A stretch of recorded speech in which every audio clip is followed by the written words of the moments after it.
I was going to tell you how badly I felt because as TV, grew in importance, women would come to me, young women, and say, how did you get this job? How do I get into television? And I always felt so bad because it was a wonderful job. I mean, it still is a wonderful job.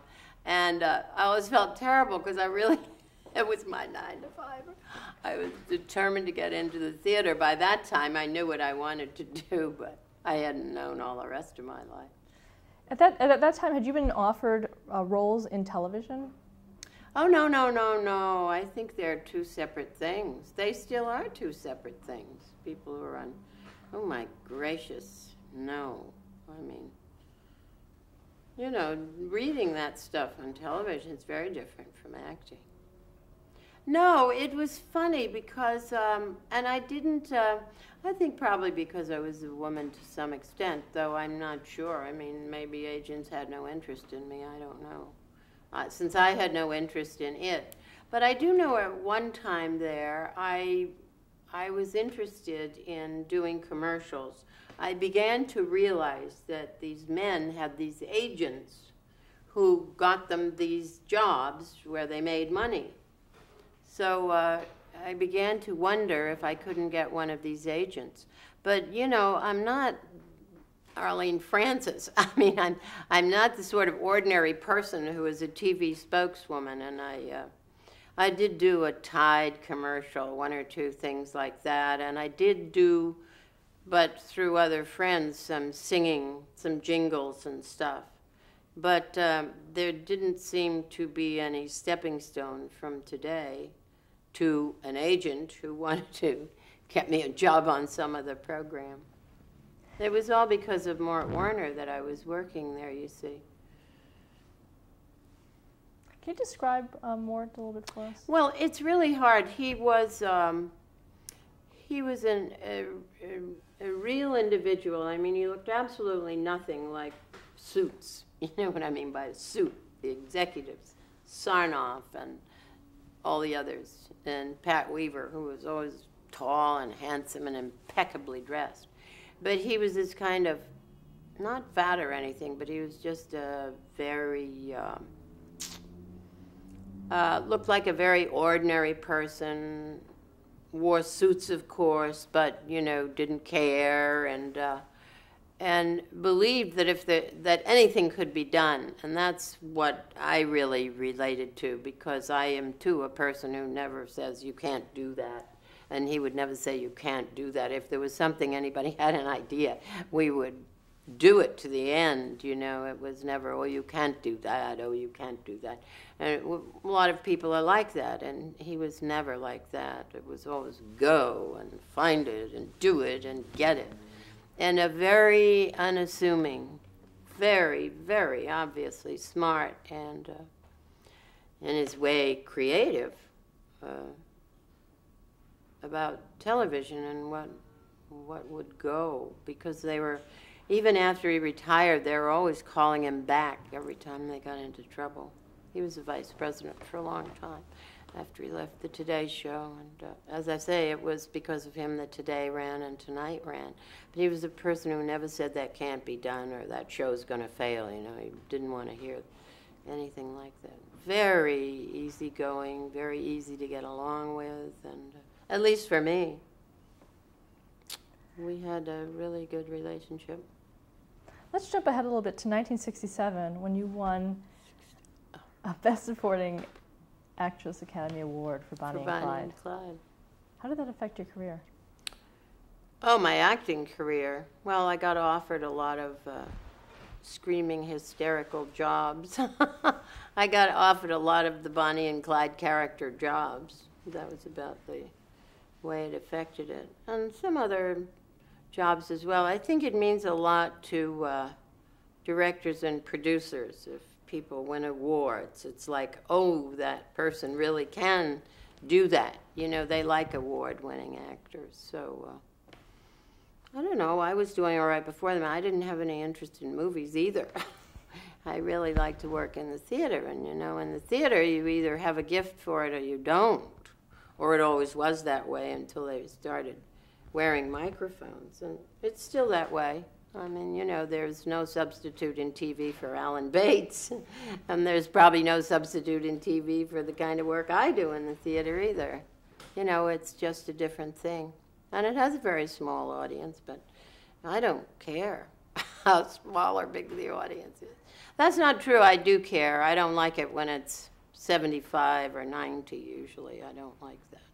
Though it's all right when I'm working at the studio, but, you know, 1,000. I think I've worked in theaters with 1,200 people, no bigger than that. But I really love the theater. I have ever since I was 6, so I always get back to it. Well, during that time, you appeared on television quite a bit, you know, on guest Well, there were a lot of, like yeah, that. there were a lot of, you know, Bonnie and Clyde was like around the entire world. It just hit a nerve of the 60s there. And it was the first movie that really said, and I am very against it still, it said that let's not pay attention to the law. It was the first movie that said criminals are good and people who are trying to uphold the laws are not so good. And I, of course, don't believe that. You can't have a civilized society without laws. So I very much didn't like that movie when I saw what it was all about. But, of course, acting in it, I really wasn't so sure. But I remember the day Denver Pyle came on and we did that first scene, and I realized what was happening, and what was happening was that movie was saying, never mind the law. Don't have any respect for the sheriff or people who are upholding the law. I remember having to act in that scene. I was profoundly distressed by it because there is no civilization without laws and a respect for them. But it swept the world because of that, because it was the beginning of what we now see, and it certainly isn't ended yet, but lawlessness is rampant, as we well know. And I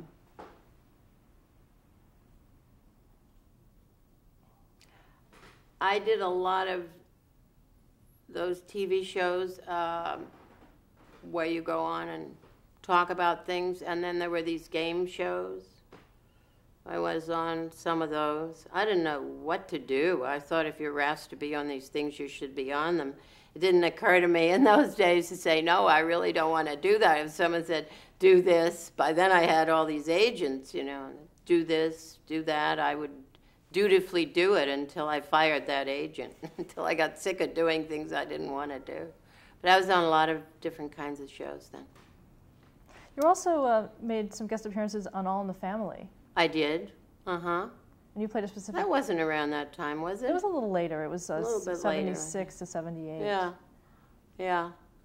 Do you remember anything about being on Oh, that show? yeah, sure. Jean was from the theater. Carol, I had been out in California doing Threepenny Opera on a tour with Lottie Lenya. So I knew Carol and his wife from... I was out there 6 months with that show. I knew Carol and his wife from that. And I knew Jean, of course, because she was in musicals here when I was in musicals, too. So it was fun to be on that show. Norman Lear, of course, is a reigning genius, another reigning genius of television. And so it was great. It was great to work on that show. And always I'm lucky in TV because they're always very happy to have me there. The sound men like me because I speak loud. And the actors like me because I'm serious about my work and I show up on time and do it. I don't have much time for Hollywood frippery. So usually I'm welcomed with open arms, and I like that. You had a major role in 1979 as Bess Truman in Backstairs at the White House, the miniseries. How did that come about for you? They asked me to do it, so I did it. I don't have any idea. I was out there doing 2 or 3 things at that time, wasn't I? I know we were living in Malibu on the beach, but I don't remember much doing that, except they had replicated the White House, and that was fun, but I don't really remember much doing that. We shoot, you know, you shoot those things so quickly that they don't have a a big effect on you. Did you do specific research for that role, or how did you get into character? I don't remember doing any research for that role, actually. Of course, I knew him. I was in the Oval Office with him when he was president, and I knew her as well. But I don't remember doing any research for that. I did a lot of research for Bonnie and Clyde because I had the time to do it. And if you have the time to do it, research is great. But I don't remember doing any research for that because they were very much part of my life, and they were on the, you knew all about them. You read the newspaper stories and the magazine stories. I don't remember doing anything extra for that. I guess I was a little disappointed that I didn't get something a little more sexy and femme fatale-ish, Bess Truman of all people. Oh. But it was pretty good, as I recall, when I saw it. I mean, I looked like I should look. I guess that was good, ultimately, but it was a bit of a blow to my ego that thinks I'm so beautiful, because she was surely not beautiful. In 1985, you hosted the PBS series Mothers by Daughters. How did you get involved in that project? That was a fantastic series, Mothers and Daughters. It was on New York 1, whatever that was. At that time, it was the New York City station. And it was a British program, and a neighbor of mine, whose husband was a filmmaker, Willard Van Dyke, Barbara Van Dyke, was working there. And she asked me would I be interested to do it. So we basically did it together, and it got that program onto the Nielsen ratings, but we could never move it to PBS because the quality of the film. But we had wonderful people on, and it's too bad that that particular thing has not ever been picked up anywhere. I mean, the idea. What was the concept? It was daughters talking about their mothers. And it was Whoopi Goldberg and Teresa Wright and all kinds, Judy Collins, wonderful people. Not all actresses or singers either. Ballet dancer and the wonderful cartoon woman. Whoever Barbara and I could scare up. But it was absolutely wonderful. They talked about their mothers, and you learn things about them that you would never learn, and a lot of it was very poignant and touching and also funny. And I don't know, I'm not in that business, but I don't know why somebody didn't pick it up and do Fathers and Sons, and because it was an enormously popular program. It was a terrific series. I'm still trying to find out where the tapes are. If you find the tapes, you can let me know. In 1989, you began your recurring role as Bev Harris on Roseanne. How did that come about? Well, they asked me did I want to be on it? Did I want to play the mother? And I'd never seen it, so they sent me a tape. I don't watch television. And they sent me a tape, and it was the #1 show, so I thought, why not? And they were very nice. I could go when I could go. If I was busy, I didn't have to go. It worked out very well. My son was at I stopped working quite a while when my son came along, and then I only had to go out there about 4 days a month, so it meant that his father, who's a very busy lawyer, really got bonded with him when I was away, and I couldn't really work in the theater. I didn't want to be gone 6 nights a week, plus rest all day, waiting for the big event. It's really consumes your life when you're in the theater, and I didn't want to do that when he was young. So it was a great chance to keep my hand in my work, as it were, and also be home. It was fabulous for me because it did keep me in the public eye, which is terribly important when you're an actor, to be in the public eye so people think of you for the next thing. It was great. Had you met Roseanne before? No. I didn't know anybody there. Did you have to audition? No. I don't think I knew anybody there. After that, I worked at Steppenwolf. But I think when I went out, I didn't know anybody. And the director didn't like me. He said, "You're obviously a theater person. You don't really know how to do this." And I said, "Well, I have an Academy Award. I suppose I knew something about it." Can you tell me who that director was? I can't remember, fortunately. Can you describe the character of Bev Harris? Well, she went through a lot of things. It would sort of change depending on what they wanted to, depending on what Rosie was wanting to have the shows be about at various times. I think I became a lesbian at one point in it. So she changed, but basically she was a mother that you didn't really want around much. I mean, it emphasized the parts of your mother that you don't really want to have around, rather than the parts that you might want to have around. I know the show emphasized that relationships with mother were difficult. Can you give some examples of those things? I don't really remember, you do those things so quickly. I don't really know, but I was probably always interfering with the kids, and I was interfering in their loose meat restaurant and wanting them to pay more attention to me, of course, and lying to them about my life and my boyfriends.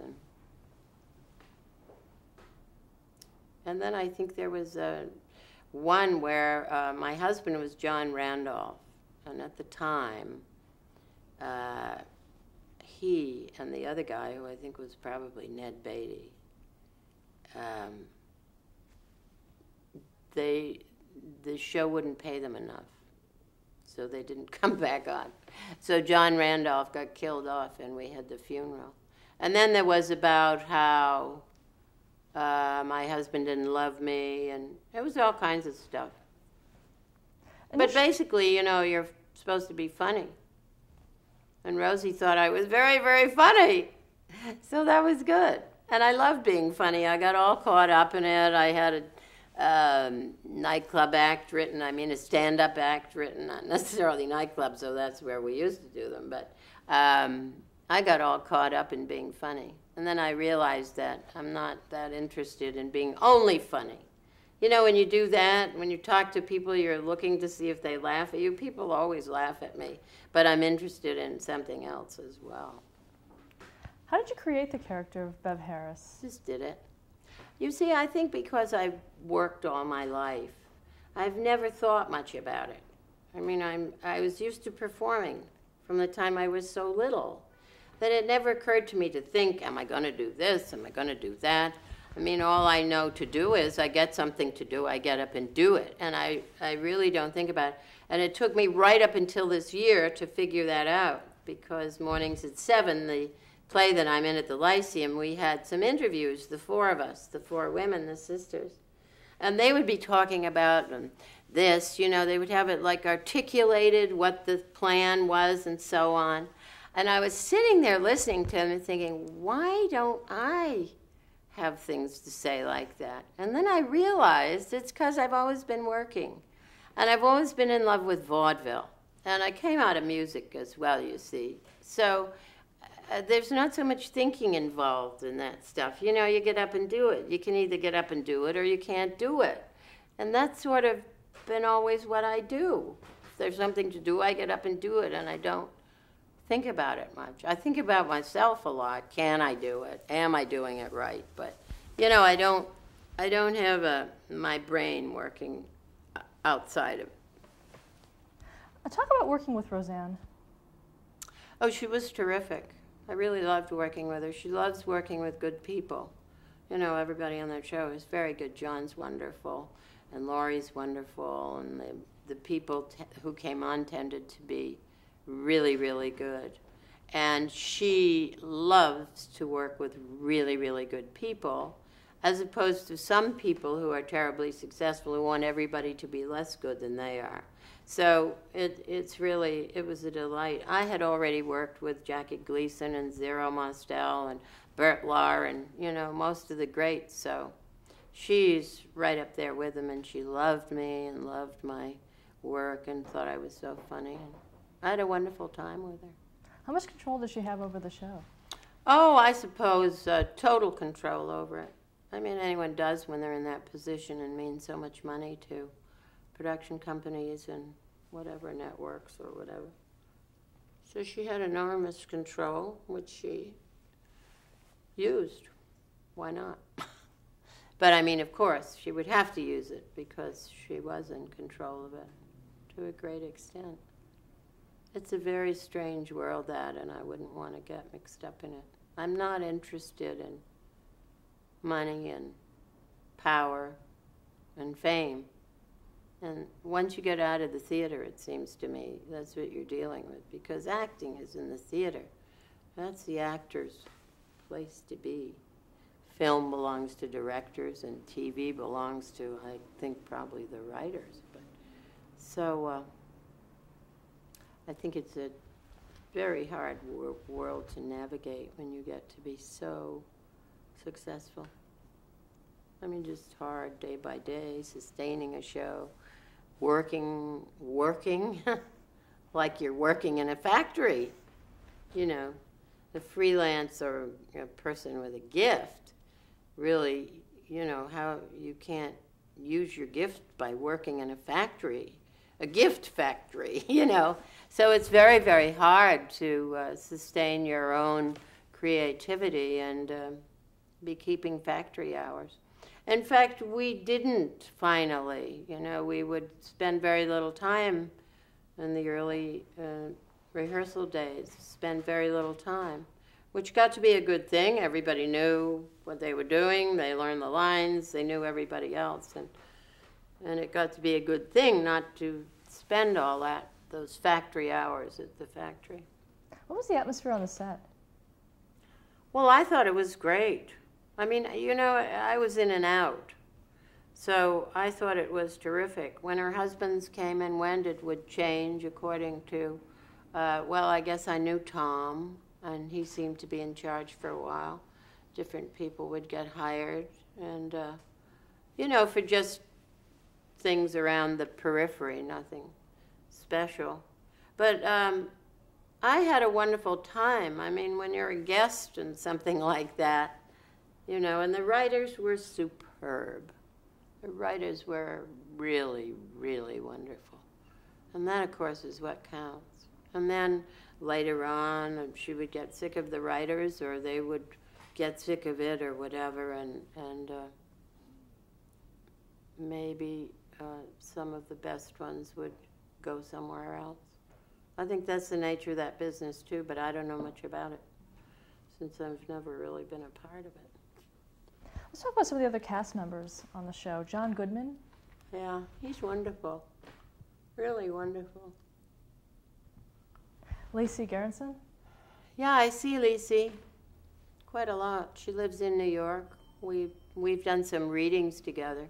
We've never actually been in a play together yet, but we've read some plays that we hoped would go on. We're still hoping some of them will get on that we've read together. She's a really, really nice actress. Sarah Chalk? Yes, Sarah.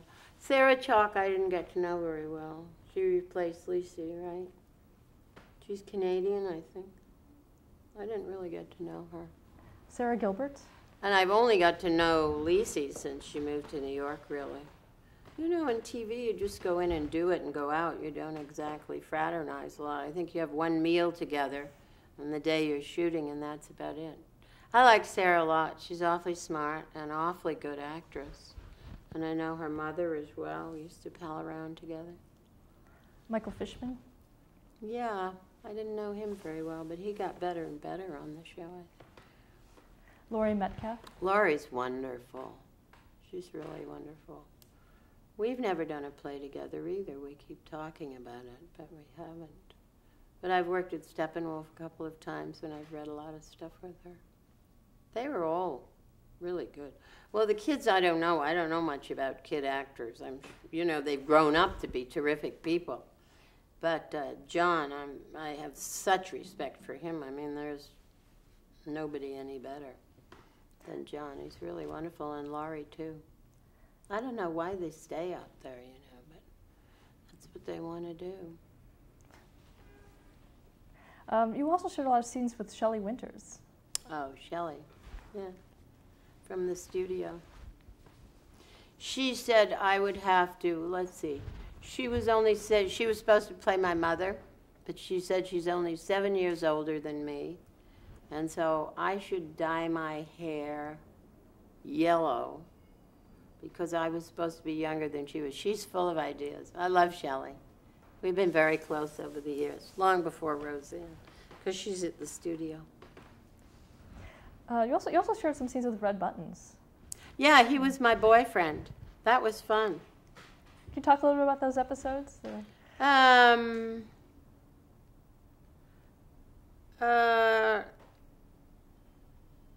Not really. He's a different kind of performer, which of course I love, that comes really out of that, what I call the vaudeville tradition. And the show was not really like that. It was more humanistically based because the other people were actors, but I really loved working with him because he brought that other element to it, which is a lot of fun. I'm sort of in between the two, I guess. Did you deal a lot with executive producers Tom Werner and Marcy Carsey? No, not at all. I had met Marcy Carsey years before about something else, but no, never saw them. Do you have any favorite episodes? No. Any ones that really stand out in your mind? Oh, there was one where I was singing in a nightclub in Harlem, believe it or not. Singing blues in a nightclub in Harlem. I liked that one pretty well. I guess it was about New York fantasies or something, of Rosie's. I don't remember how it happened. And then there was another one where I was a dominatrix for a gag at the end. And the ones with red buttons were really fun, where, I don't know, something had happened to me because I'd fallen out of bed or something, and I didn't want to tell the kids that I'd fallen out of bed, out of being in bed with red buttons. But I don't have any favorites. I really like them all. Did you ever suggest storylines for Bev? No. What about ad-libbing? I don't remember ever suggesting anything for Bev. No. No. You can't really ad-lib. It's very closely timed. So there's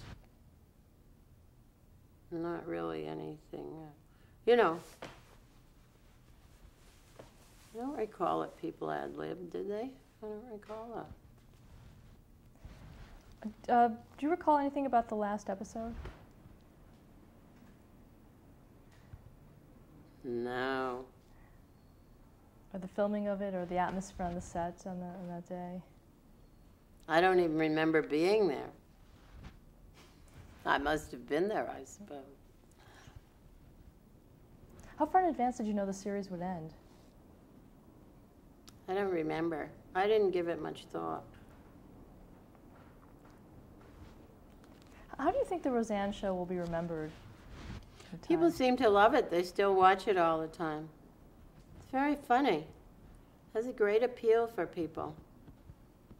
Working class people. I suppose that's what it was, a working class family.